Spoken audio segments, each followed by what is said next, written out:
Welcome to my channel learning target. तो हम पढ़ने जा रहे हैं मॉडर्न हिस्ट्री, जो आर ओ और यूपीपीसीएस के लिए बहुत ही यूजफुल है, जिसमें प्रीवियस ईयर 30 सालों के पूछे हुए क्वेश्चन है, जिसे हम डिटेल में एक्सप्लेन करेंगे। तो आइए पढ़ते हैं, स्टार्ट करते हैं। 70 नंबर क्वेश्चन हम लोगों के कंप्लीट हो गए थे। जिन्होंने नहीं देखा है वो पिछली वीडियो में जाके देख सकते हैं। आज हम लोग स्टार्ट करेंगे 71 नंबर से। ओके, तो स्टार्ट करते हैं हम लोग अपना 71 नंबर क्वेश्चन। सूची 1 को सूची 2 से सुमेलित कीजिए और सूचियों के नीचे दिए गए कूटों से सही उत्तर को चुनिए। तो सूची 1 है यहाँ पे और सूची 2 है। तो यहाँ पे दिया गया है कि जितनी भी संधियाँ हुई हैं वो किस सन में हुई हैं, तो उससे उनको सुमेलित करना है। तो कौन सा सही उत्तर है हमारा, यहाँ पे चार ऑप्शन दिए हुए हैं। तो यहाँ पे कौन सा करेक्ट है देखते हैं। यहाँ पे जो इलाहाबाद की संधि है वो हुई थी 1765 ईस्वी में। किसमें थी? 1765 ईस्वी में। ओके, और जो मद्रास की संधि है और जो हमारी मंगलौर की संधि है ये 1784 ईस्वी में हुई। जो हमारी ये मंगलौर की संधि है ये 1784 ईस्वी में हुई। और जो सालाबाई की संधि है ये 82 ईस्वी में हुई, 1782 ईस्वी में हुई। और जो मद्रास की संधि है ये 1769 ईस्वी में हुई। तो हमारा यहाँ पे करेक्ट आंसर सी हो जाएगा, 4213। इलाहाबाद की संधि 1765 ईस्वी में, और मंगलौर की संधि 1784 ईस्वी में, सालाबाई की संधि 1782 ईस्वी में, और मद्रास की संधि 1769 ईस्वी में। ओके, नेक्स्ट कुछ यहाँ पे हम लोग देखते हैं इसको डिटेल में। यहाँ पे दिए हुए आप लोग देख सकते हैं। उसके बाद हमारा नेक्स्ट चैप्टर स्टार्ट होता है, चैप्टर 3, आंग्ल मराठा युद्ध। तो यहाँ पे जो आंग्ल और मराठाओं का युद्ध संघर्ष जो हुआ था उसके बारे में कुछ क्वेश्चन दिए हुए हैं, इनको देखते हैं। यहाँ पे भी सूची 1 और सूची 2 दी हुई है, यहाँ पे इसको मैच करना है। तो यहाँ पे पहला ऑप्शन है हम लोगों का ए ऑप्शन, गायकवाड़। गायकवाड़ किससे संबंधित था? तो गायकवाड़ जो है हमारा वो बड़ौदा से संबंधित था। किससे संबंधित था? बड़ौदा से। 3 ऑप्शन हो जाएगा यहाँ पे। और जो बी है होलकर, होलकर किससे संबंधित था? तो ये इंदौर से था। और जो सी सिंधिया था, सिंधिया किससे था? ये ग्वालियर से था। और डी है जो भोसले, भोसले ये नागपुर से था। तो हमारा यहाँ पे करेक्ट आंसर हो जाएगा ऑप्शन ए, ये हमारा करेक्ट आंसर हो जाएगा। ओके, तो आप लोग इसको यहाँ पर भी देख सकते हैं कि जो ये हमारी सूची 1 है, जो 2 से मिलाने का इसका जो सही क्रम है, यहाँ पे भी इसको ऐसे ही मिलाया गया है कि जो गायकवाड़ है ये बड़ौदा से था, होलकर जो ये इंदौर से था, सिंधिया ग्वालियर से, और भोसले जो है वो नागपुर से था। ओके, नेक्स्ट क्वेश्चन है हम लोगों का 73 नंबर। 73 नंबर क्वेश्चन है, मराठाओं के संदर्भ में निम्नलिखित में से कौन सा कथन सही है? तो ऑप्शन ए है, मराठा चौथ और सरदेशमुखी के रूप में कर वसूल करते थे। और जो बी है उसमें है, मराठों ने 1761 में पानीपत के द्वितीय युद्ध में भाग लिया। तो यहाँ पे हमारा करेक्ट आंसर हो जाएगा ए ऑप्शन, कि मराठा जो चौथ और सरदेशमुखी के रूप में कर वसूल करते थे, ये यहाँ पे करेक्ट हो जाएगा। इसको यहाँ पर डिटेल में देखते हैं क्या दिया है इसके बारे में। एक मिनट, नीचे दिए गए कूट का उपयोग करते हुए सही उत्तर को चुनिए। तो यहाँ पे हम लोगों का केवल एक आंसर वही सही हो जाएगा जो हमने आपको बताया है कि यहाँ पे मराठों ने 14 जनवरी 1761 को अफगानों के विरुद्ध हुए पानीपत के तृतीय युद्ध में भाग लिया था, ना कि पानीपत के द्वितीय युद्ध में। पानीपत के युद्ध में भाग लिया था, तृतीय युद्ध में भाग लिया था किसने? मराठों ने 14 जनवरी 1761 ईस्वी को, ना कि पानीपत के द्वितीय युद्ध में। मराठों ने राजस्व के क्षेत्र में चौथ और सरदेशमुखी ने कर को वसूल किया था। ओके, नेक्स्ट क्वेश्चन यहाँ पे हम लोगों का 74 नंबर, बाजीराव द्वितीय को दी जाने वाली पेंशन नाना साहब को दिए जाने हेतु पैरवी के लिए कोर्ट ऑफ डायरेक्टर के समक्ष लंदन कौन गया था? तो कोर्ट ऑफ डायरेक्टर के समक्ष लंदन कौन गया था? तो यहाँ पे हमारा करेक्ट आंसर हो जाएगा ऑप्शन ए, अजीमुल्ला खां। तो यहाँ पे है, देखते हैं एक मिनट, ए ऑप्शन करेक्ट हो जाएगा। और दिया गया है कि बाजीराव द्वितीय को दी जाने वाली पेंशन नाना साहब को दिए जाने हेतु पैरवी के लिए कोर्ट ऑफ डायरेक्टर के समक्ष लंदन अजीमुल्ला खां गए थे। कौन गया था? अजीमुल्ला खां लंदन गए थे कोर्ट ऑफ डायरेक्टर के समक्ष। अजीमुल्ला खां नाना साहब के प्रधान सलाहकार थे। कौन थे? प्रधान सलाहकार थे। अजीमुल्ला खां नाना साहब के प्रधान सलाहकार थे। ओके, नेक्स्ट क्वेश्चन है यहाँ पे 75 नंबर। बाजीराव पेशवा के दत्तक पुत्र का क्या नाम था? तो बाजीराव के पेशवा का जो दत्तक पुत्र था उसका नाम था नाना साहब। तो यहाँ पे हमारा डी ऑप्शन करेक्ट हो जाएगा, नाना साहब। तो नाना साहब के बारे में देखते हैं क्या है। बाजीराव पेशवा के दत्तक पुत्र का नाम नाना साहब था। 1824 को वेणु ग्राम में माधव नारायण राव के घर जन्मे नाना साहब को वर्ष 1827 में पेशवा बाजीराव बल्लाळ भट्ट द्वितीय ने गोद लिया था। पेशवा बाजीराव के यहाँ रहते हुए नाना साहब ने घुड़सवार हथियार चलाना और कुशल राजनीति के गुण सीखे। पेशवा बाजीराव के मृत्यु के पश्चात अंग्रेजों ने उसका पेंशन रोक दिया। किसका? नाना साहब का। बाजीराव के मृत्यु के पश्चात उसका पेंशन रोक दिया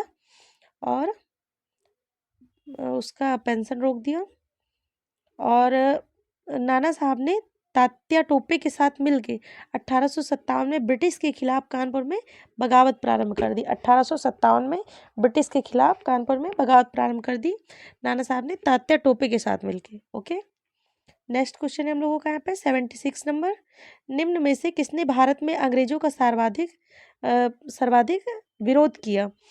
तो यहाँ पे दिख नहीं रहा है, तो यहाँ पे है क्वेश्चन कि किसने भारत में अंग्रेजों का सर्वाधिक विरोध किया। यहाँ पे है विरोध, आप लोग इसको एडजस्ट करिएगा कि यहाँ पे लिखा है विरोध।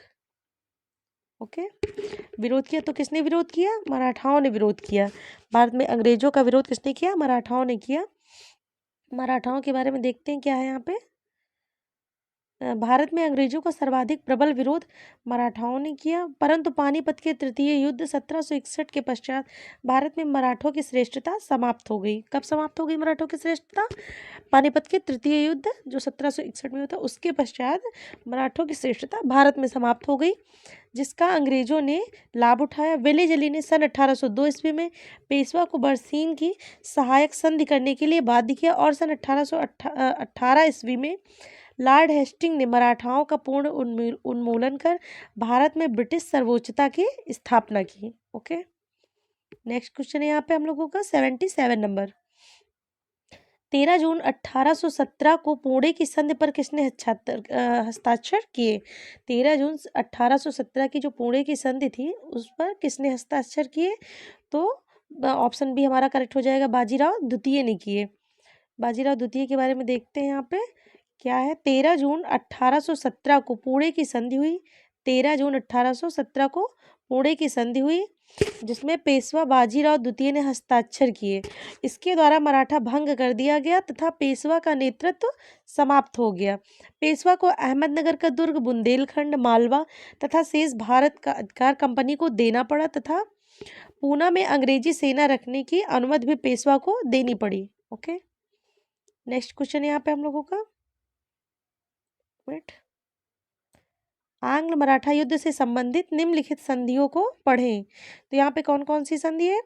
अर्जुन गांव की संधि, बी है देवगांव की संधि, ऑप्शन 3 है बसीन की संधि।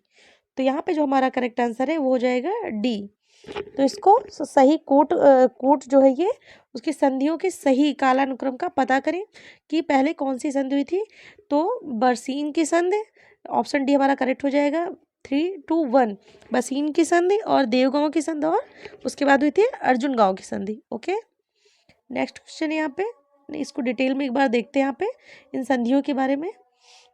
जो बसीन की संधि है उसमें क्या है कि अंग्रेजों और पेशवा बाजीराव द्वितीय के मध्य 31 दिसंबर 1802 को यह संधि हुई, जिसके अनुसार पेशवा ने अंग्रेजी संरक्षण स्वीकार कर लिया।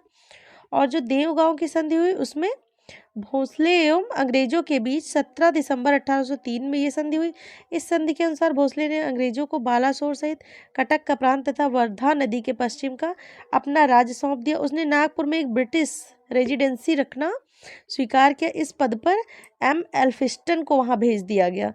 और उसके बाद है नेक्स्ट सूरजी अर्जुन गांव की संधि जो 30 दिसंबर 1803 को सिंधिया व अंग्रेजों के बीच हुई। ओके, नेक्स्ट क्वेश्चन है यहाँ पे निम्नलिखित में से किन आधारों पर 1851 ईस्वी में बाजीराव द्वितीय की मृत्यु के बाद लॉर्ड डलहौजी ने नाना साहब के 8 लाख रुपए सालाना पेंशन के दाव को नामंजूर कर दिया था?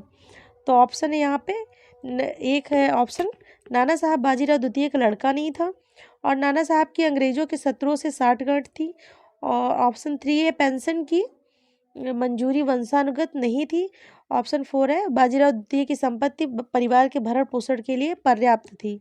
ओके, तो यहाँ पे हम लोगों का जो करेक्ट आंसर है वो हो जाएगा ऑप्शन डी। ओके, 1 और 3 यहाँ पे करेक्ट हो जाएगा। 1 में है कि नाना साहब बाजीराव द्वितीय का लड़का नहीं था, और पेंशन की मंजूरी जो है वो वंशानुगत नहीं थी।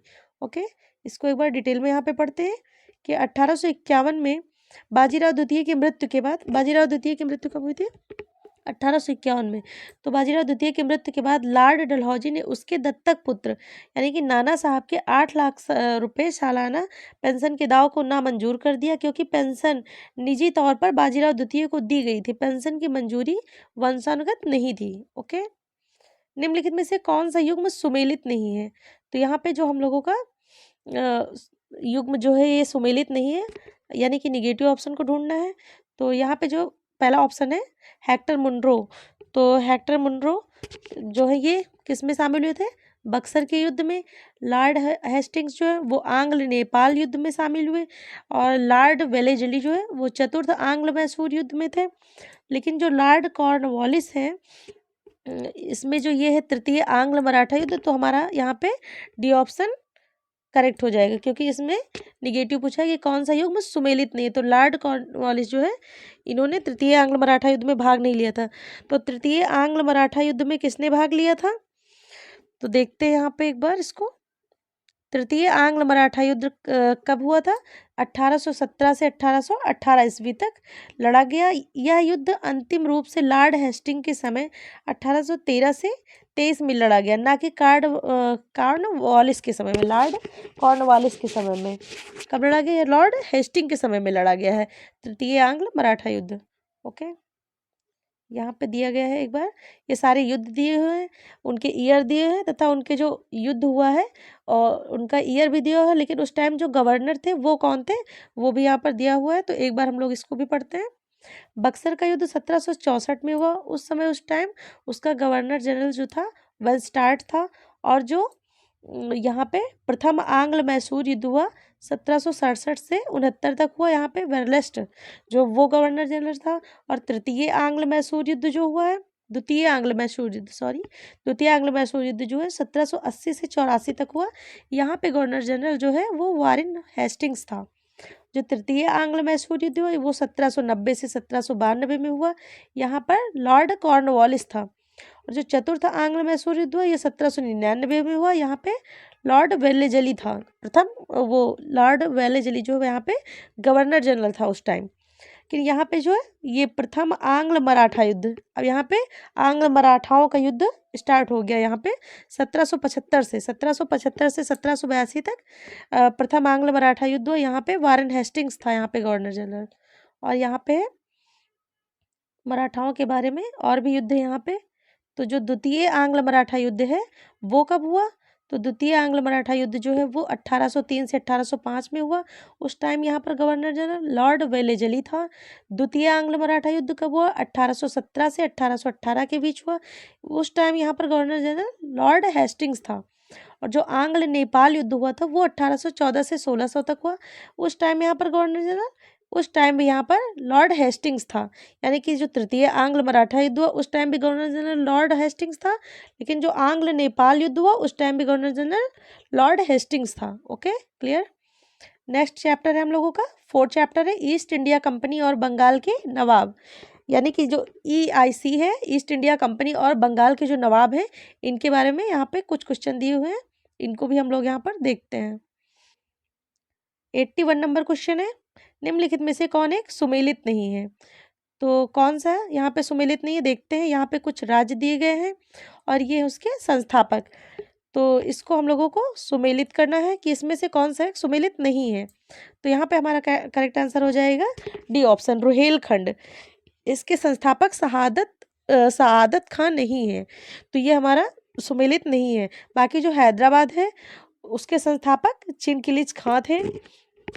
उसके संस्थापक यहाँ पे चिनकिलिच खां थे। ओके, तो जो चिनकिलिच है, जो कि चिनकिलिच खां है, उनको निजाम उल मुल्क भी कहा जाता था। क्या कहा जाता था? चिनकिलिच खां को निजाम उल मुल्क भी कहा जाता था, लेकिन इनका वास्तविक नाम चिनकिलिच खां है। ये किस वंश के थे? आसफ जहां वंश के थे। ओके, और जो अवध है इसके संस्थापक कौन थे? बुरहान उल मुल्क। कौन था? बुरहान उल मुल्क। कौन था यहाँ पे? अवध का जो संस्थापक था बुरहान उल मुल्क था। ओके, और जो बंगाल का संस्थापक था ये था मुर्शीद कुली खां। ओके, यहाँ पे एक बार देखते हैं हैदराबाद।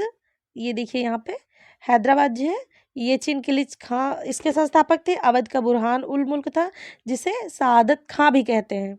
और बंगाल का मुर्शीद कुली खां। लेकिन जो रुहेलखंड है इसका सआदत खां नहीं था, रुहेलखंड का अली मोहम्मद रुहेला था, वीर दाऊद। ओके, 82 नंबर हम लोगों का क्वेश्चन है यहाँ पे।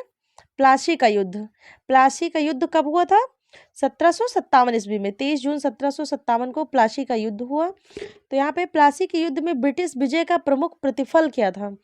तो ऑप्शन ए है बंगाल में ब्रिटिश शासन की स्थापना, बंगाल के नवाब पर ब्रिटिश प्रभाव में वृद्धि, ईस्ट इंडिया कंपनी द्वारा 24 परगना का अधिग्रहण, और ऑप्शन डी है क्लाइव की बंगाल के गवर्नर के रूप में नियुक्ति।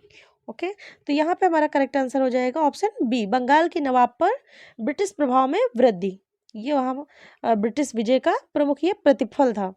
ओके, डिटेल में एक बार फिर इसको पढ़ते हैं कि जो प्लासी का युद्ध है वो 23 जून 1757 में क्लाइव और सिराजुद्दौला के मध्य हुआ। प्लासी का युद्ध किसके बीच हुआ था? 1757 में क्लाइव और सिराजुद्दौला के मध्य हुआ।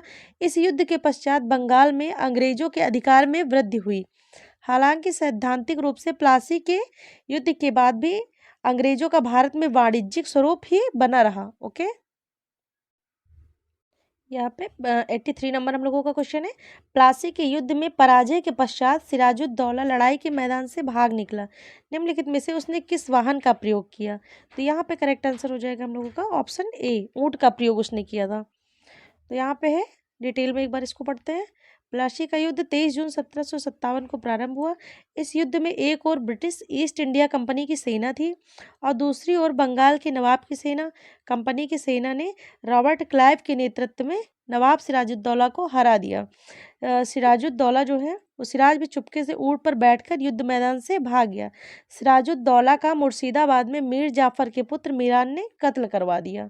ओके, तो इन्होंने जो युद्ध लड़ा वो क्लाइव के नेतृत्व में इनके जो बंगाल के नवाब की सेना थी, कंपनी की सेना ने रॉबर्ट क्लाइव के नेतृत्व में नवाब सिराजुद्दौला को हरा दिया। ओके, नेक्स्ट क्वेश्चन है यहाँ पे 84 नंबर। निम्नलिखित में से कौन सा प्लासी के युद्ध के विषय में सत्य नहीं है? तो कौन सा सत्य नहीं है? 23 ऑप्शन ए है 23 जून 1775 ईस्वी को प्रातः यह युद्ध आरंभ हुआ और इसका अंत उसी दिन सायंकाल को हुआ। तो यहाँ पे हम लोगों का पहला ही आंसर सत्य नहीं है, तो ये हो जाएगा करेक्ट ऑप्शन ए, ये सत्य नहीं है।